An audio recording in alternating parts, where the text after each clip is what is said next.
everyone, welcome to Digital Maths भाई गाला paper 4 of basic mathematics section A लेके आ गए हैं। भाई आप लोग को समझ में आ रहा है कैसे? आप देखो, बहुत सारे स्टूडेंट्स बोल रहे थे सर आप कंसेप्ट समझ रहे हो, स्टेप बाय स्टेप बताओ, लेकिन सी मैं अभी स्टेप बाय स्टेप बताने गया तो 3 घंटे का पेपर कम से कम स्टेप बाय स्टेप में मुझे 4 घंटे लगेंगे। तो आई जस्ट वांट कि आप लोग कंसेप्ट सीख जाएं, और आपको समझ में आ रहा है तो एक बार कमेंट जरूर कर दे कि हाँ हमें समझ में आ गया है, ताकि मुझे पता चलता रहे कि आपको कितना समझ में आ रहा है, कितना आपको पता चल रहा है।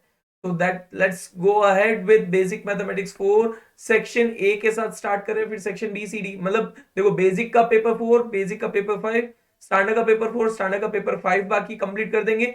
और साइंस के अंदर पेपर्स जो 3 4 5 वो बाकी है, वो सब कंप्लीट होने के बाद हम लोग लाइव सेशन ज्यादा से ज्यादा कोशिश करेंगे।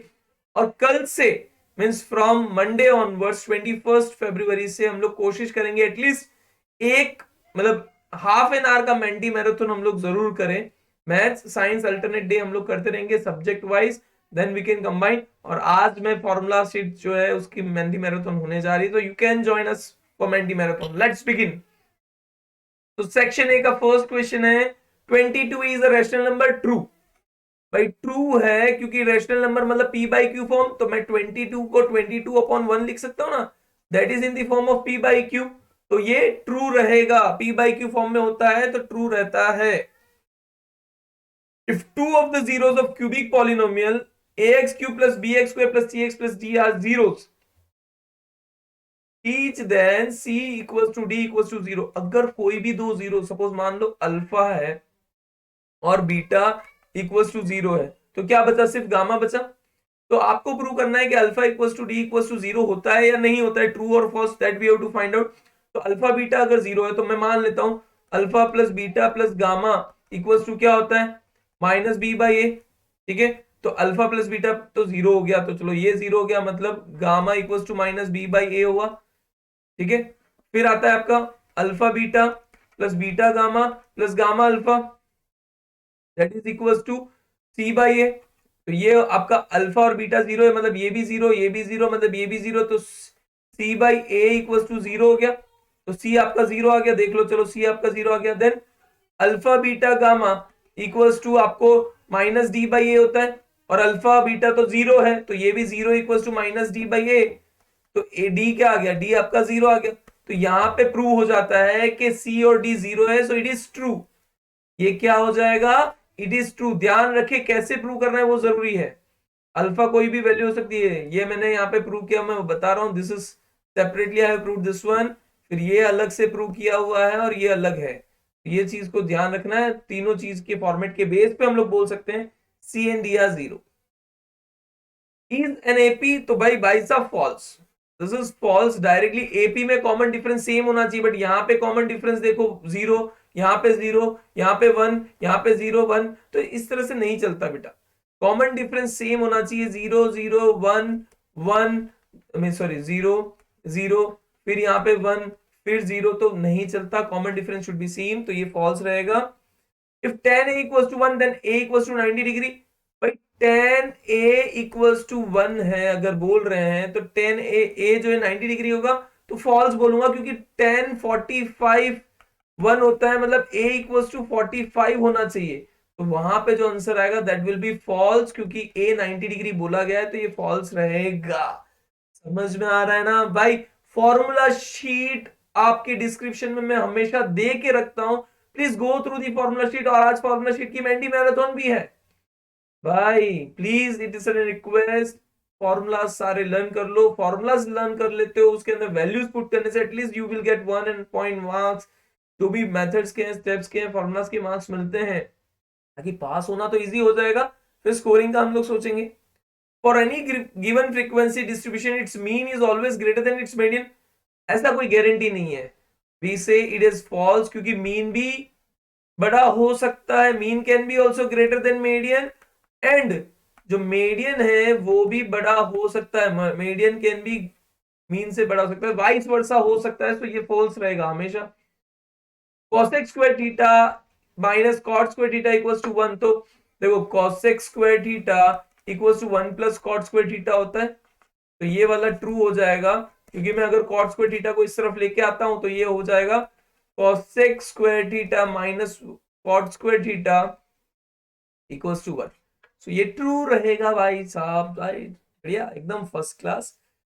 Decimal expansion of 35 by 50 is dash. भाई 35 by 50 का डेसिमल एक्सपांशन तो डायरेक्टली डिवाइड कर लेते हैं।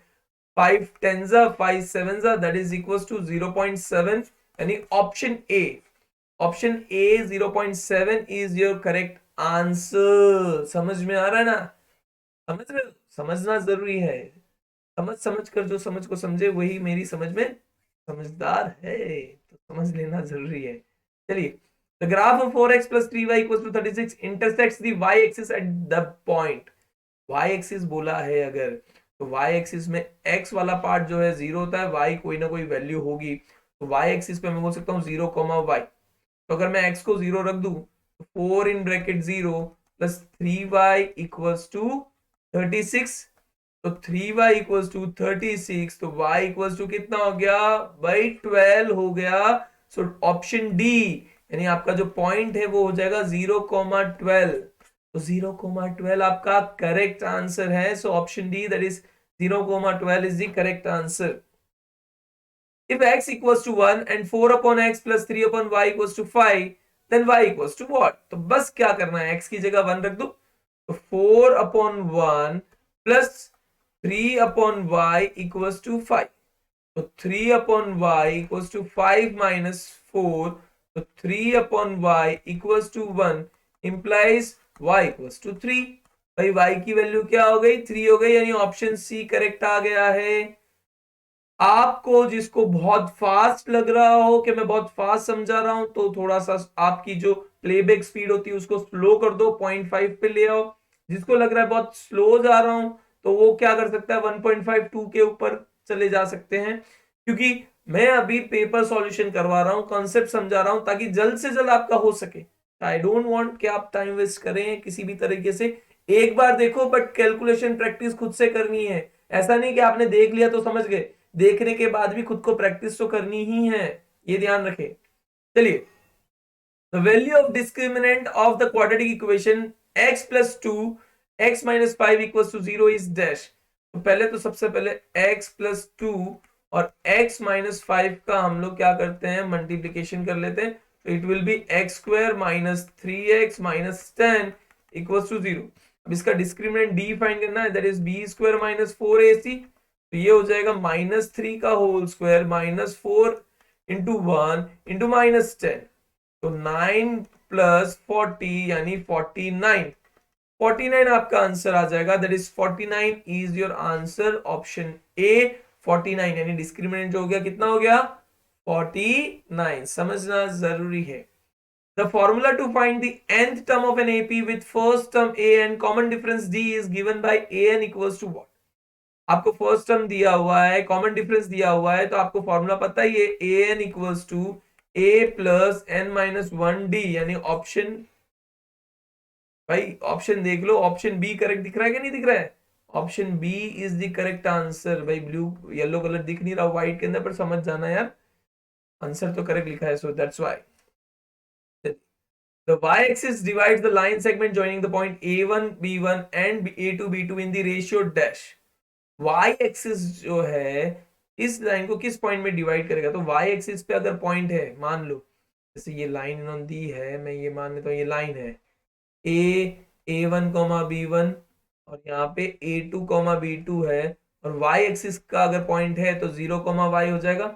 तो ratio we have to find, ratio मतलब आपको x तो दिया हुआ है, रेशियो आपका मैं मान लेता हूँ k ratio 1।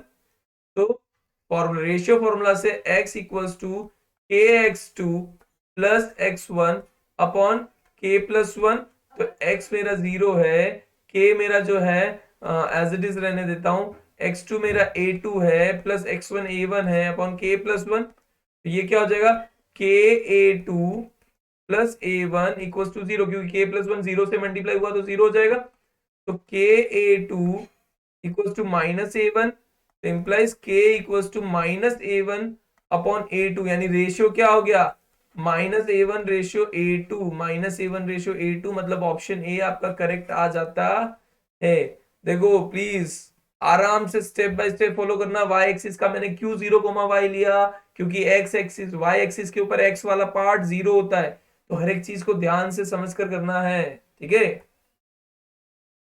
In the formula X bar equals to sigma fi xi upon sigma fi, the mean xi represents dash class size mid value of its ith class और frequency, तो मैं ये बोलूंगा mid value xi जो है that is equals to mid value of ith class, जो भी class है पर्टिकुलरली उसकी मिड वैल्यू मतलब एवरेज, ठीक है, मिड वैल्यू मतलब average. We can see in the experiment of rolling a balance die the probability of receiving a composite number, देखो dice है तो डाइस में टोटल आउटकम आपको पता है कितना होता है, दैट इज 6। अब इन्होंने पूछा फेवरेबल कॉम्पोजिट नंबर, तो कॉम्पोजिट नंबर कितने होते हैं, तो यहाँ पे देखो कॉम्पोजिट नंबर आपका है 4 6, बस 4 और 6 कॉम्पोजिट नंबर में आते हैं, तो 2, सो प्रोबेबिलिटी ऑफ कॉम्पोजिट अगर मैं बात करूं तो आपका हो जाएगा, आपको देखो ये तो पता ही है, बट देन 2/6 दैट इज 1/3, तो 1/3 आपका आंसर आ जाता है 1/3।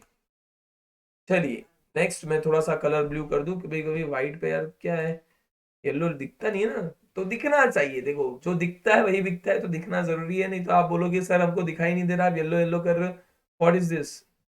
चलिए next, the sum of the probability of all the elementary event is by 1, सबका सभी इंडिविजुअल इवेंट्स का अगर मैं सम करूंगा तो 1 होगा, ये तो आपने पढ़ा हुआ होगा, तो आई डोंट थिंक इतना। The probability of month of July in a leap year to have 5 Sunday, भाई मंथ जुलाई है, जुलाई के अंदर होते हैं 31 डेज, ऑन एन एवरेज अगर काउंट करें तो 7 वीक्स होते हैं, तो 28 डेज, तो 31 माइनस 28 करूं तो 3 डेज एक्स्ट्रा बचे। अब वो 3 दिन में से देखो Sunday Monday Tuesday, Monday Tuesday Wednesday, Tuesday Wednesday Thursday, Wednesday Thursday Friday, Thursday Friday Saturday, Friday Saturday Sunday, Saturday Sunday Monday, और संडे मंडे ट्यूसडे में टोटल 7 आउटकम्स होते हैं, उसमें से क्या बोला है, आई वॉन्ट 5 संडे, तो 5 संडे आने के चांसेस 1 2 3, तो 3/7 इज द आंसर, क्योंकि ये टोटल 7 हो गया और 3/7, 3/7 is the correct answer for getting 5 Sundays in a leap year. Leap year और नॉन लीप ईयर से 31 डेज और 30 डेज वाले मंथ को कोई फर्क नहीं पड़ता, ये ध्यान रखिएगा। चलो भाई साहब 17 पे खतरा आ गया, भाई खतरा तो है लेकिन सॉल्व कर लेंगे, चिंता क्यों करते हो। If alpha and beta are the zeros of the भाई polynomial p of x 8x² - 3x - 5, then alpha, तो देखो 1 upon alpha plus 1 upon beta को अगर मैं सॉल्व करूं तो एलसीएम लेता हूं, तो beta plus alpha upon alpha beta, इसको मैं लिख सकता हूं alpha plus beta upon alpha beta, alpha plus beta होता है माइनस बी बाई ए, आपको पता ही है, और अल्फा इंटू बीटा होता है सी बाई ए, तो ए कैंसिल, तो मेरा क्या बचा माइनस बी बाई सी, तो माइनस बी बाई सी के हिसाब से माइनस ऑफ -3 अपॉन -5, तो माइनस माइनस प्लस, तो दैट इज इक्वल टू -3/5, ये -3/5 आपका आंसर आएगा। 17 पे खतरा तो नहीं हुआ, सॉल्यूशन आ गया बट अच्छे से आ गया, clear. So -3/5 is the correct answer. चलिए the sum of first and natural number is, भाई sum of first and natural number का एक फॉर्मूला डायरेक्टली दिया हुआ है, Sn equals to n in bracket n + 1/2, ये आपको याद है तो वेल एंड गुड, डायरेक्टली लिख दो, यानी यहाँ पे दिख रहा है आपको ये वाला आंसर। और अगर नहीं याद है तो कैसे करेंगे, तो देखो पहले एपी लिख दो 1 2 3 4, इस तरह से सम ऑफ n टर्म्स यानी नेचुरल नंबर्स यहां तक जाएंगे, तो Sn क्या होता है n/2 in bracket a plus an last term, तो n क्या है आपका पता नहीं, n तो n टर्म्स होता है, a आपका 1 है और ये n टर्म n, तो ये डायरेक्टली आ गया n इन ब्रैकेट n + 1/2, तो दिस इज द वे, याद रखना है वैसे, बट दोनों तरीके मैंने आपको बता दिया किस तरह से आप कर सकते हो, दिस इज, और मैं लिख देता हूं आपको पता चलने के लिए। चलिए next question number 19, in a cyclic quadrilateral x y z w if x y is to z equals to 7:8, find the z। देखो पहले साइक्लिक क्वाड्रिलेटरल दिया हुआ है, मैं मान लेता हूं this is cyclic quadrilateral x y z। अब साइक्लिक क्वाड्रिलेटरल में क्या होता है, ऑपोजिट एंगल का एडिशन 180 डिग्री होता है, तो x अपॉन z आपको दिया हुआ है 7/8, तो मैं ले लेता हूं x इक्वल्स टू 7 के और z इक्वल्स टू 8 के, तो angle x plus angle z equal to 180 degree, क्योंकि opposite angles of cyclic quadrilateral is 180 degree. तो 7k plus 8k equals to 180 degree, तो 15k इक्वल्स टू 180 डिग्री, तो k equals to 1 to 12, तो k 12 हो गया। तो angle z equals to 8k था, तो 8 इंटू 12 इक्वल्स टू कितना हो गया 96 डिग्री। भाई अगर x पूछा होता 7 इंटू 12 कर देते 84 डिग्री, बट यहाँ पे x आपको पूछा नहीं है, हमको z पूछा है, तो वी हैव फाउंड z। तो z की डिग्री कितनी आ गई 96 डिग्री, यहाँ पे लिख दो इक्वल्स टू 96 डिग्री, ताकि ध्यान रहे। अगला सवाल number 20, ready to go for 2020 cricket 2020। और question number 20, the volume of a cube is 1728 centimetre, we find the length of its side. देखो volume of cube equals to A cube होता है, side cube that is, तो A cube equals to 1728 centimetre cube, तो ये हो जाता है A cube equals to 12 cube. याद रखना है 1728 जो है 12 का क्यूब होता है, इंप्लाइज ए यानी साइड की लेंथ क्या हो जाएगी 12 सेंटीमीटर। साइड की लेंथ आपकी क्या हो गई 12 सेंटीमीटर, तो साइड की लेंथ आपकी 12 सेंटीमीटर आ गई। समझ में आया क्या? If the diameter of circle is increased by 20%, by what percent will the its area increase? तो एक चीज याद रखो, मैंने आपको पहले भी बताया रखा है कि डायमीटर या रेडियस 10% इंक्रीज हो रहा है, 20% इंक्रीज हो रहा है या 30% इंक्रीज हो रहा है, तो वॉल्यूम सॉरी एरिया जो है, एरिया ऑफ सर्कल, एरिया जो है यहाँ पे 21% इंक्रीज होता है, यहाँ पे 44% इंक्रीज होता है, और यहाँ पे 69% इंक्रीज होता है। अब ये जो 20 वाला आंसर है उसके हिसाब से तो 44% इंक्रीज होता है, वो कैसे होता है? तो मान लो दो फिगर हमारे बने 1 और 2, ठीक है, इसका रेडियस r, तो डायमीटर d मान लो, ठीक है, तो इसका radius suppose capital R, diameter capital D, तो डायमीटर इंक्रीज हो रहा है, अल्टीमेटली रेडियस इंक्रीज हो रहा है। अगर हम लोग डायमीटर इंक्रीज कर रहे हैं तो रेडियस ऑटोमेटिकली इंक्रीज हो रहा है, क्योंकि डायमीटर क्या होता है 2r, तो यहाँ पे सपोज 2r, तो अगर इसका रेडियस जो हो जाएगा, भाई डायमीटर अगर इंक्रीज हो रहा है तो 2 मान लो 2 यानी रेडियस ऑटोमेटिकली हम लोग मान लेते हैं 10% इंक्रीज, मैं रेडियस के साथ करता हूँ डायरेक्टली, तो ये आ जाएगा r प्लस 20% ऑफ r, ठीक है, तो 0 0 cancel, 10 plus 2 that is equal to 12r upon 10, ये इसका रेडियस हो गया। नाउ एरिया अगर बात करें तो एरिया इसका क्या आ जाएगा पाई आर स्क्वायर, और इसके एरिया की अगर मैं बात करूं तो ये क्या हो जाएगा पाई आर स्क्वायर, तो पाई आर स्क्वायर क्या होता है pi in bracket 12r upon 10 whole square, यानी ये हो जाएगा आपका pi R square in bracket 144 upon 100।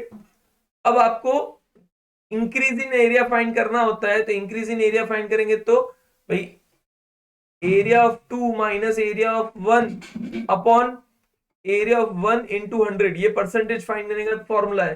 तो डायरेक्टली मैं अगर बताऊं तो pi R square in bracket 144 mine upon 100 minus pi R square upon pi R square into 100, इतना करोगे ना तो आपको क्या मिल जाएगा, यू विल गेट 44%। ये करके चेक कर लो, यू विल गेट 44%। नहीं दिख रहा है तो मैं आपको बता देता हूँ, थोड़ा सा झुक के ये देख लो किस तरह से करना है, गो थ्रू इट। कैलकुलेशन मैंने बता दिया है, आपको इस तरह से कैलकुलेट करना होता है, यू विल गेट 44%, ठीक है। चलिए next, the volume of each of two cube is 1 centimeter cube, find the length of the cuboid formed by the joining these two cube। देखो अगर वॉल्यूम दिया हुआ है तो a cube equals to 1 centimetre cube, तो a equals to 1 centimetre, तो length of the cuboid अगर दो क्यूब को अगर ज्वाइन करके आप बना रहे हो तो 1 plus 1 that is equals to 2 centimetre, तो length of the cuboid so form is 2 centimetre. समझ में आया? 2 सेंटीमीटर, क्योंकि 1 2 सेंटीमीटर ही होता है, तो लेंथ फाइंड करना है। The graph of y equals to p of x is as shown in the figure, from that state the number of zeros। y equals to p of x है, तो आपको देखना है कितने जीरोस है, तो इसी यहाँ पे जितने भी x एक्सिस को कट करेंगे, x एक्सिस को 1 ही कट कर रहा है, तो 1 0, आंसर क्या आएगा 1 0, only 1 0 we have for p of x।